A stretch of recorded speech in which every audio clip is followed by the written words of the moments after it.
welcome to Local Heroes from the wilds of North Yorkshire. This week, all my heroes come from the north of England.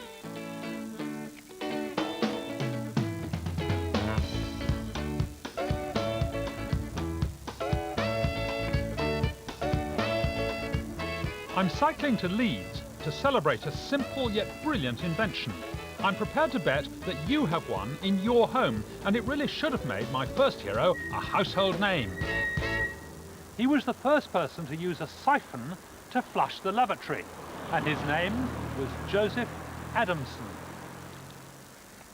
In the 1857 Leeds Trade Directory, Joe Adamson is listed as Water and New Gasworks Engineer, and he may also have been engineer to the Leeds Waterworks.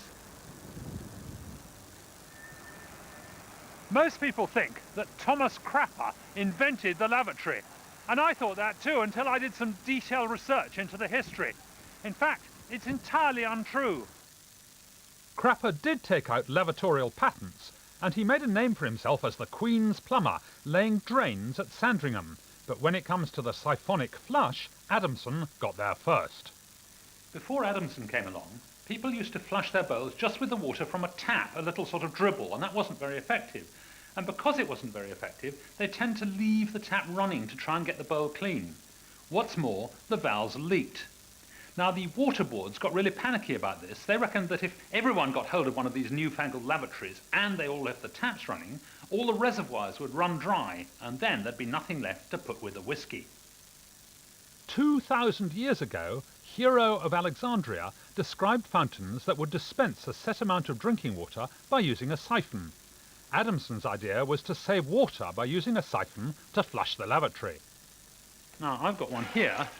This is an Adamson type as patented by him in 1853, and he was trying to cater for large communal loos in factories and pubs and places like that, and he had a very cunning tipping system. It was like this. You see, here's my system, and it tips around this pivot, which is just an old knitting needle. And you also notice that it's not balanced in the middle, it's leaning over the side. So I'm going to put that right by adding a weight on this end. And that's about the right position. And now you'll see that it'll sit there quite happily and gradually fill up. Now, he wanted to flush the communal loo every, say, 5 minutes during the rush hour, and then perhaps turn the rate of water flow down for the times when there weren't so many people about. His idea was that water should run in till it was just about full, and then it should suddenly tip and siphon to give a terrific flush. There it goes, terrific. Look, a wonderful straight flush. Joe Adamson would have been proud of me. And then when it's finished, you see, it automatically tips back and refills. The water boards were really pleased with this idea, and they issued an edict that every cistern should be fitted with a water waste preventer, and that's exactly what this is. They may not all use Adamson's clever tilting tank, but every new British lavatory uses a siphonic flush. Why not have a look and find the siphon in your cistern? Have a look at this one. You just take the top off like that. That's the ball cock, and this is the siphon. Watch what happens when you flush it. The siphon bit is down at the bottom there. So take the top off and see if you can work out how yours works, and if it's different from this, why don't you write and tell me about it?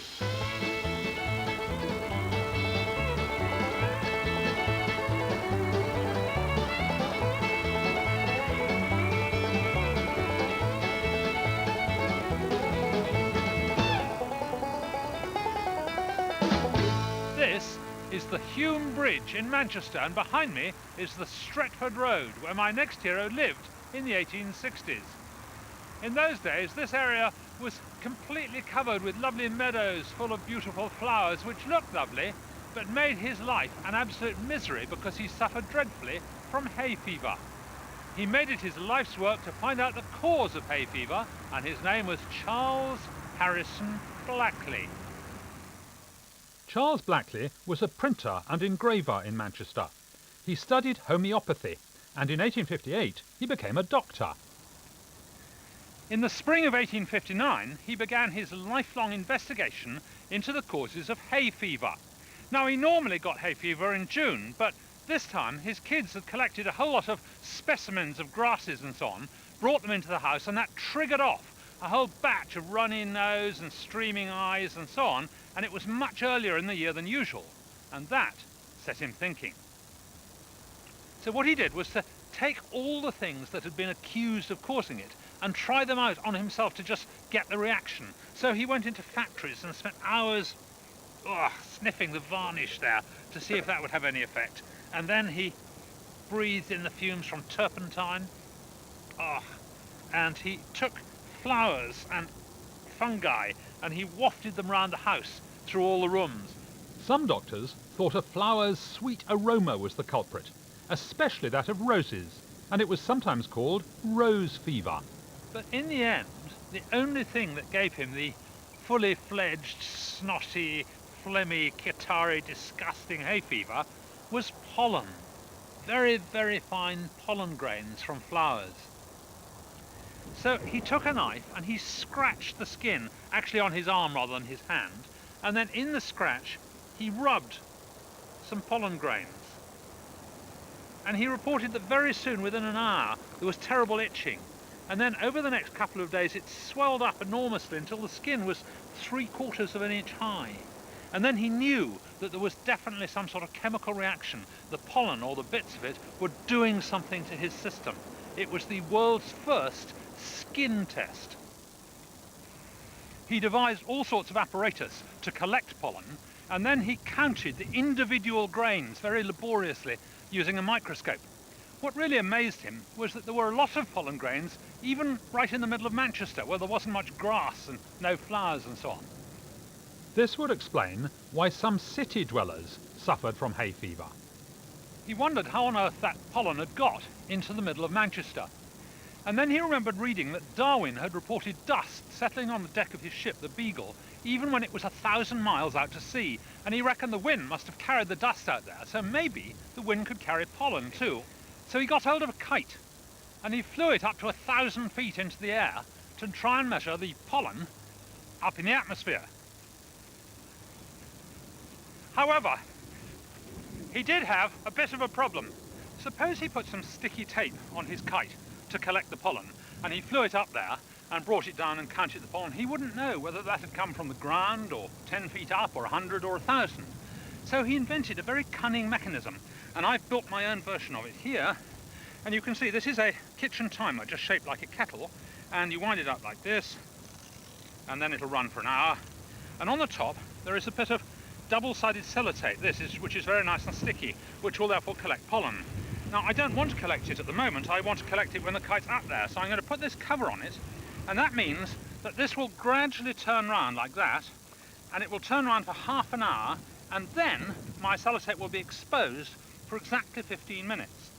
So, let's see if I can collect some.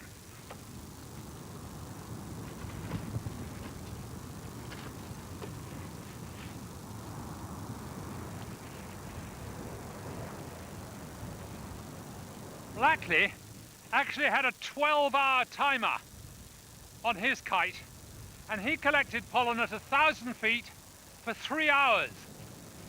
When he brought the kite down again, he counted 1,200 pollen grains. This confirmed his suspicion that pollen was carried into city centres by the wind. After 10 years of suffering, he was convinced that pollen was indeed the cause of his hay fever, because whenever he had a bad attack, he noticed that the pollen counts were very high. Blackley was clearly on the right track. His method of counting the pollen collected on sticky slides is still used every summer by the Meteorological Office to work out the pollen count. Blackley never did find a cure for hay fever, but if the pollen gets right up your nose, it may be some slight consolation that we at least know what causes hay fever, thanks to the painful and painstaking work of a Manchester doctor, Charles Harrison Blackley.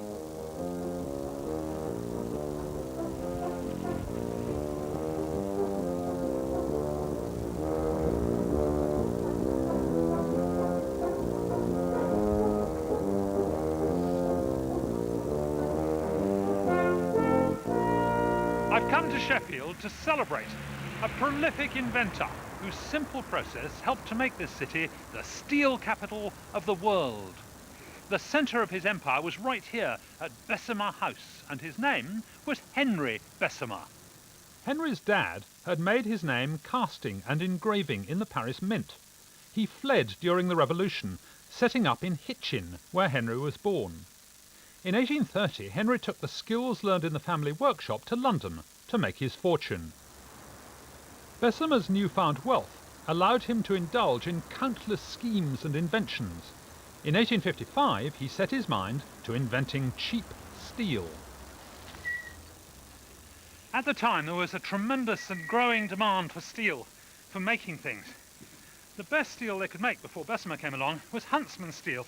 It was made in crucibles, like this one. This is a Huntsman crucible, and you could only make 25 kilograms of steel in one go, which wasn't much use if you wanted to make something enormous like a bridge or a ship.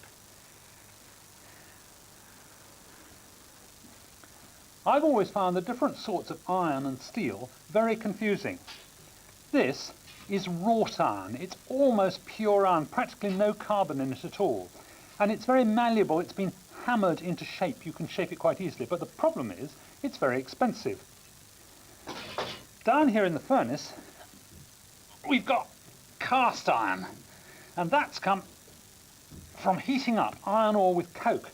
It's very cheap to make, but it's very brittle because it's got 4% of carbon in it. And that means that if you have a solid piece of cast iron and you bash it with a hammer, it's liable to break. What Bessemer wanted was steel halfway in between, which would be shatterproof and cheap.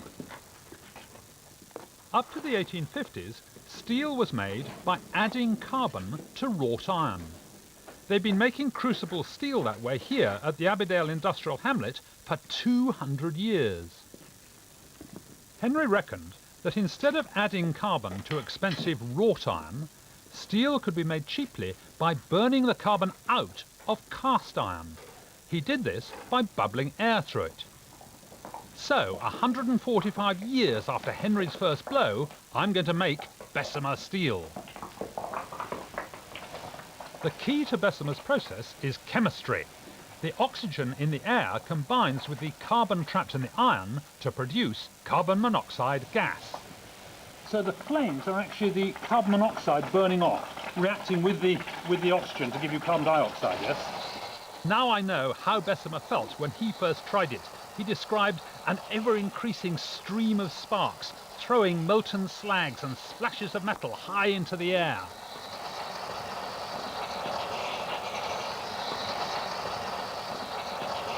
And now that the exciting eruption is finished, I should have a crucible full of Bessemer steel.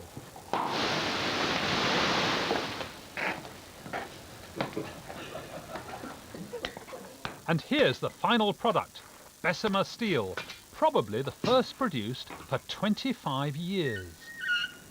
Bessemer's process was brilliant. It was 10 times faster than Huntsman's, and it didn't need any fuel once the charge was melted. What's more, Bessemer realised he wasn't limited to scale. Huntsman could only make 25 or 30 kilograms, but Bessemer could make 30 tons in a single blow. Huge Bessemer converters were used all over the world until the 1970s, when a new process able to make 300 tons at a time was developed. This is the last Bessemer blow, which took place in Workington in 1974. And here is that converter, still standing in Sheffield as a tribute to Henry Bessemer.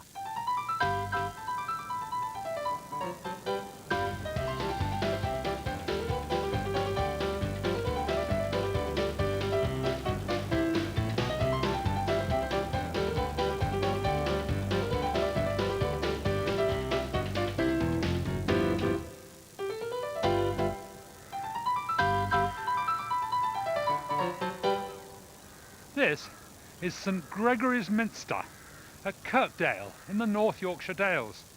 I've come here to salute a man who showed that this beautiful countryside was once the home to hippos, rhinos, giant deer and even elephants. His ideas caused a storm of controversy, and his name was William Buckland. Buckland, the son of a rector, was the first professor of geology at Oxford. He was very religious, and he spent years travelling the land on horseback, collecting rock samples and fossils to back up the biblical story of the Great Flood. In 1821, some workmen here were repairing the road using gravel and stones taken from a nearby quarry. And mixed up with the stones, they found various bits of bone and teeth, and they thought these must have come from cows that had fallen into the quarry over the years. But a local vicar was rather interested, and he sent some of these bones to his friend, the Bishop of Oxford. Buckland got to see them and realised they didn't come from cows, but from something much more interesting. So he dropped everything he was doing and came at once to North Yorkshire and spent a week investigating.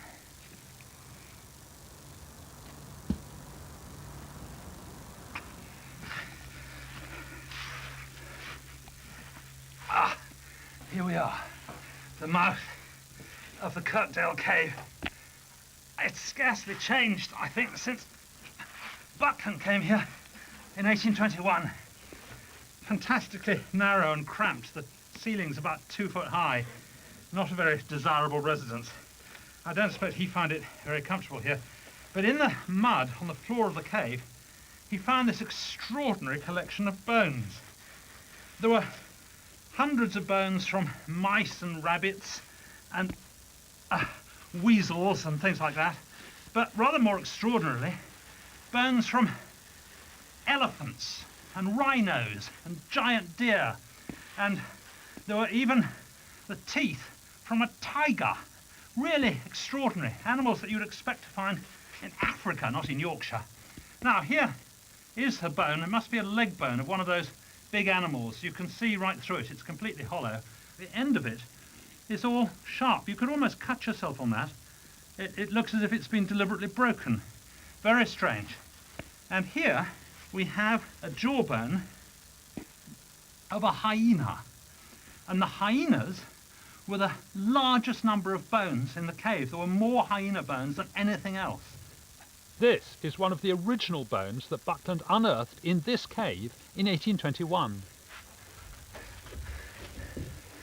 Now, there were all sorts of suggestions about how all those animals had got in here, and they all had to fit in with what were then the known facts, which were that the world had been created in 6 days in 4004 BC, and that then the flood had come along just 10 generations later. They knew that because it said so in the Bible. Well, there were plenty of suggestions, some of them possibly more silly than others.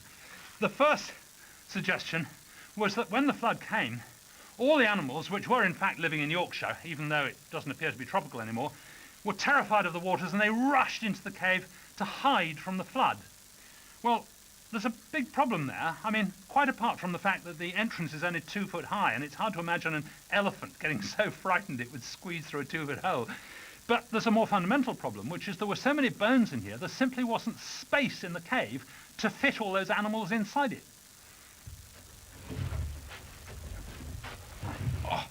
Another theory was that the flood was so violent that the animals were actually in Africa, but they were swept right across the face of the earth by the floodwaters and fell into the cave through a hole in the roof. The only trouble with that theory is that there's no hole in the roof, it's as solid as anything.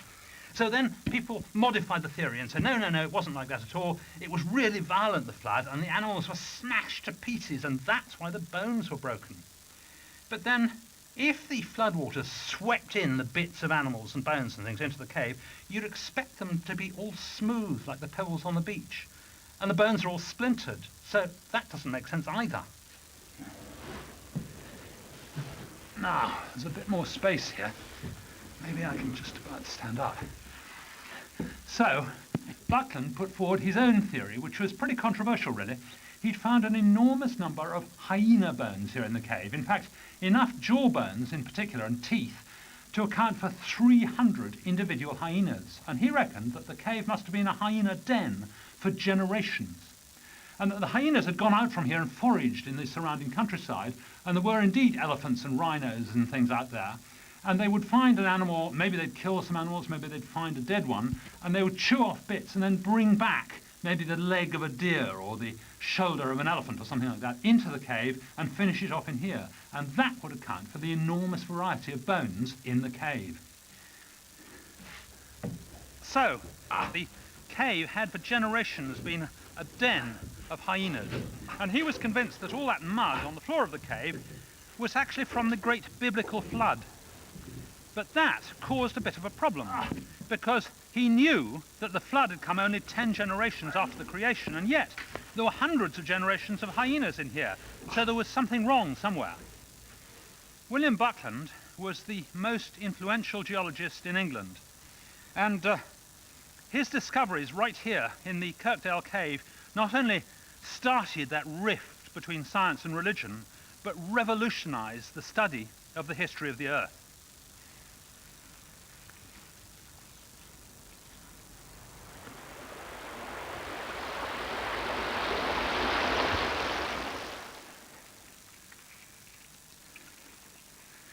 William Wordsworth wrote a famous poem about daffodils beside the lake, beneath the trees, fluttering and dancing in the breeze. And it's quite likely he was writing about this lake here at Brompton, 10 miles west of Scarborough, because in 1804 he was married right here in All Saints Church. It's a very pretty church, but I'm actually much more interested in the big house next door, because while the Wordsworths were getting married, the man who lived there, Sir George Cayley, was busy inventing the aeroplane. George Cayley was born in Scarborough, and when his dad died in 1792, he inherited the title of baronet and became Sir George. These are the grounds of Brompton Hall, and right here is where the world's first aeroplane was designed and built. This is actually Sir George Cayley's garden shed, and it looks a bit baronial, but then after all he was a baronet. George Cayley was fascinated by scientific things even when he was a teenager, and he recorded how fast crows flap their wings. Everyone wanted to fly, of course, to build a flying machine, and this is practically a shrine. This is the very building in which George Cayley achieved that. He realized that there were two problems to overcome. You've got to have forward propulsion and you've got to have lift. And most people thought that to get both of those, you needed to flap your wings, because that's what birds seem to do. But he realized they were actually separate problems. He watched seagulls a lot, and they can glide for hours, maintaining lift without flapping their wings. This is the main staircase at Brompton Hall, and this is where George Cayley did the world's first ever really good aeronautical experiments. The problem with aeronautical experiments is that if you try and do them outside, you can't cope with the wind, which keeps varying in speed and direction. And he realized the best solution would be to bring the whole lot indoors. Don't get me wrong, he didn't actually fly any aeroplanes in here. He was doing more fundamental aerodynamic research. He'd always been interested in crows, and he reckoned that a crow has a wing area of about a square foot. So he made himself a square foot of wing. He realized that the shape wasn't terribly important. I don't think he actually used a polystyrene ceiling tile, but he probably had a wing very much like this. And he put it on the end of an arm, which is nicely balanced, you see. So if I get any lift, I should be able to see, because the wing will just lift upwards. And in order to get it rushing through the air, he invented this wonderful whirling arm system. He mounted the arm on the top of a shaft here, which goes down through a bearing and has string wrapped around it at the bottom. And the string goes out there and over a pulley and down to a weight. So once he releases it, the arm will spin round, and then he could find out whether he was getting any lift. Now then, I've got this all nicely balanced there. I just need to check there's nobody below, and then I can release my arm and see whether I've got any lift too. And the wonderful thing is that there's always going to be a constant force pulling the arm round. Doesn't matter how fast it's going, so I've got a lovely set of constant conditions. Now you can see it goes round quite nice and quickly, but it's not lifting at all. If anything, the long arm with the wing is below the horizontal. So I'll slow that down, and I'll just change the angle of the wing, what they call the angle of attack. Now you can see there, it's tilted up at maybe 40 degrees. Let's see what effect that has. Remember, it's exactly the same force pulling it round. Now you can see that I'm now definitely getting lift. This arm is much higher than the other one. It's definitely gone up. But there's a bit of a problem. it's going round much more slowly, so that as well as lift, we've also got drag. What he needed to do was to find the best combination of lift and drag. And now I'll move that down a bit. Cayley kept on experimenting until he found what he reckoned was the best angle to give him the most lift with the least drag. And he reckoned that was 6 degrees. So having sorted it out in theory, he then had to put it into practice. And he went out and built himself a flying machine. This is Brompton Dale, a unique location in the annals of heroism, because it was in this very valley that for the first time ever in the world, a person flew in a heavier-than-air machine. This was 1853, and he flew from the trees over on the far side right over to this bank in what Sir George Cayley called a governable parachute. He had published his grand design a year earlier, a full 50 years after his first experiments in Brompton Hall. And here's my governable parachute. You can see it's not a parachute at all, it's an aircraft. In fact, it's really quite like a modern aircraft. For a start, it's got a great big wing, and this is a fixed wing. Remember, everyone else was still trying to flap their wings. This has got a firm frame underneath it. At the back here, it's got a tailplane with a fin and a couple of little wings there too. Underneath, there's a tricycle undercarriage with 3 wheels and a sort of bath for the pilot to sit in. You notice Donald's here, ready for it. Now, for the top of his wing, he wanted a nice smooth curved surface. And he knew if he made that solid, it would be far too heavy. So he made it out of material like this and deliberately kept it loose so that when the air got under it, it would give him that lovely smooth curved surface that he was after. The original was about 5 times bigger than this, and it took 6 strong farmhands. They pulled it off from over the trees over there on the other side of the valley. I reckon with this one, I should be able to do it myself with a bit of luck, so I'll just get it to some smoother ground.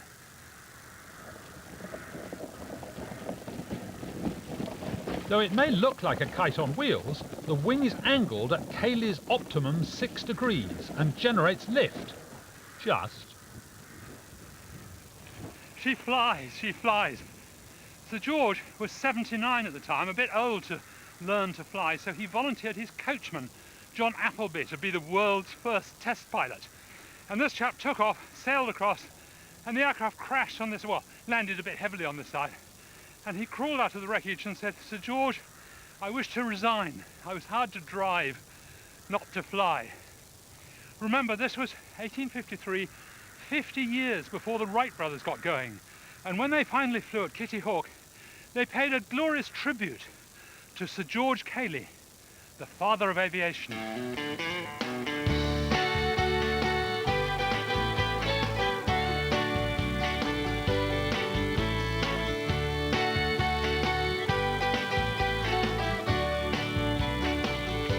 I'm sorry, that's all the heroes from this part of the world. See you next time. If you'd like to tell me about the siphon in your system, or find out more about any of my heroes, have a look at the website at www.bbc.co.uk/education, or write to Local Heroes, BBC, 201 Wood Lane, London W12 7TS.